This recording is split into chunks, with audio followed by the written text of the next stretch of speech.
সদৌ অসম ছাত্ৰ সন্থাই জুবিন গাৰ্গৰ মৃত্যুৰ দিনটোৰ পৰাই তেওঁৰ মৃত্যুৰ অস্বাভাৱিকতাক লৈ আমি প্ৰশ্ন উত্থাপন কৰিছোঁ আৰু জুবিন গাৰ্গৰ কাৰণে ন্যায় দাবী কৰিছোঁ। এটা কথা স্পষ্ট যে জুবিন গাৰ্গৰ মৃত্যুক লৈ কোনো প্ৰশ্নৰ অৱকাশ থাকি যাব নোৱাৰিব।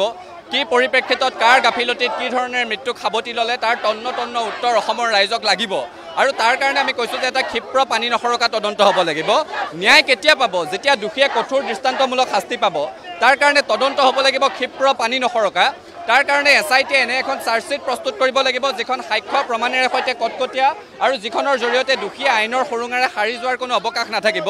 যেতিয়ালৈকে ক্ষিপ্ৰ পানী নসৰকা তদন্তৰ জৰিয়তে এনে এখন চাৰ্জশ্বিট প্ৰস্তুত নহ'ব যাৰ জৰিয়তে দোষীয়ে কঠোৰ দৃষ্টান্তমূলক শাস্তি পাব তেতিয়ালৈকে জুবিন গাৰ্গে ন্যায় নাপায় আৰু যেতিয়ালৈকে জুবিন গাৰ্গে ন্যায় নাপাব তেতিয়ালৈকে আমাৰ এই সংগ্ৰাম অব্যাহত থাকিব। এটা কথা স্পষ্ট, জুবিন গাৰ্গ এটা আগ্নেয়গিৰিৰ নাম আৰু এই আগ্নেয়গিৰিত যিয়ে ৰাজনীতিৰ ৰুটি সেকিবলৈ যত্ন কৰিব সি চাৰখাৰ হৈ যাব, এই কথাটো স্পষ্ট।